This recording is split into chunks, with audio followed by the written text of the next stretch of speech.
I just want to pick up on that storage, Tanya, if you don't mind, especially with POPI, as they're not kicking in. So obviously, as a technological provider, my partner is very involved in the GDRP space. So he's part of a fintech company in Europe. And one thing about storing portfolios now, POPI requires is that if you store something in a Jojo hut or in a storeroom, the POPI Act now requires that you know, one, who can access that storeroom, two, who does access the storeroom, three, what's in the storeroom. So every time you put a in, you have to capture somewhere what portfolio, who did it belong to, what was in it in that storeroom, and you got to make sure the storeroom can't burn down. And if it does burn down, what do you do in order to mitigate what's in there? So POPI is now demanding this. So, I mean, I've worked with providers who have 3, 4, 5,000 portfolio folders over the past 3 or 4 years in a room. That's no longer acceptable by POPI. You now have to go and you have to, if you haven't, you have to go and, contextualize every one of those portfolios and lock the storeroom, know who's got the keys, sign the key in, sign the key out, etc., etc.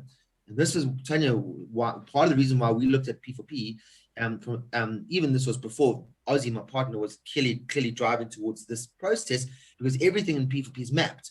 So we know your e-portfolio for the learner, but we know who can access it, who may access it, when they access it, how it was accessed, what was accessed, and also when the learner signs into P4P, they sign a declaration that they acknowledge that we will be storing their evidence for them. And at any point in time when they want to delete it, they can ask us to delete it. Obviously, it has impact, but the whole POPI scenario is now, the learner owns their, the compliance of their portfolios and their information. So I think that's just to pick up on that. Thanks, Tanya. No, that's a great point. I mean, those learners would never have had the opportunity to, have access to any information in those portfolios.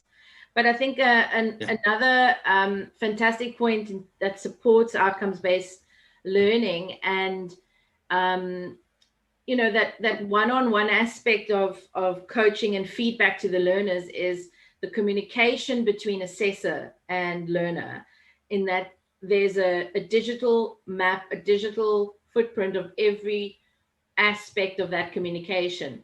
Obviously, in terms of the way that the assessment criteria are set up in the system, at every checkpoint or AC of the specific outcome that you've mapped onto the system, the assessor and the learner have an opportunity to rate each other or rate their evidence that they've submitted and then provide comments.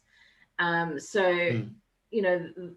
from a trail of communication perspective, I think is going to blow a lot of moderators' minds when they actually see the potential of that, because previously, it's quite subjective and quite laughable, some of the documentation that I'm sure Rowan has experienced as an exit verifier, that proves this little piece of paper means that the learner and the assessor had interactions.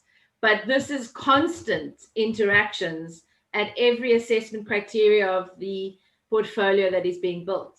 And the assessor can't hide away from it. The learner can't hide away from it. And it's there for the moderator to review and confirm that there's sufficient coaching and feedback opportunities built into the system.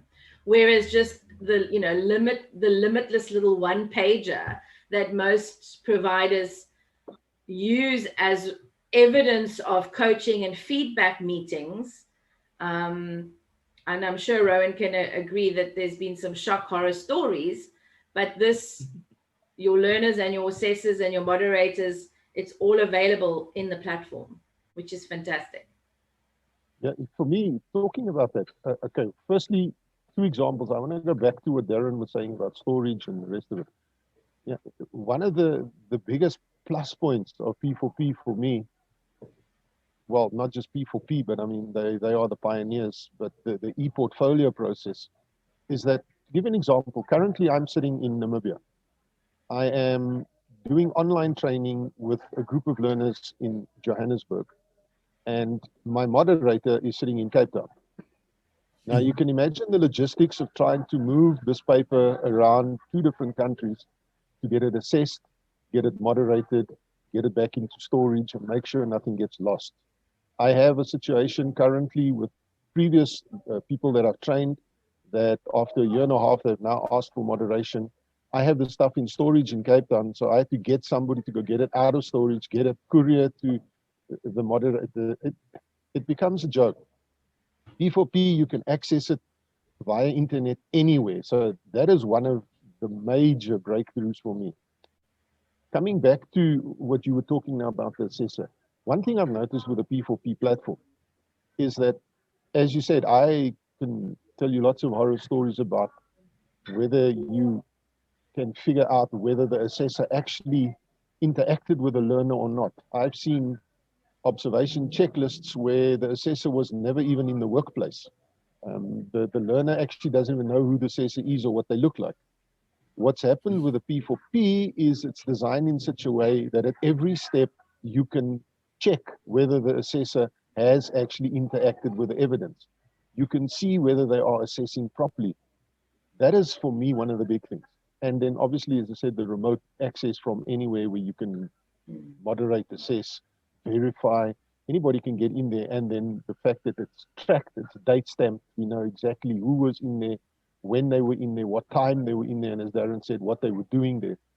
And I think that just makes the whole assessment process and the quality assurance process, we are now assuring that it is actually quality.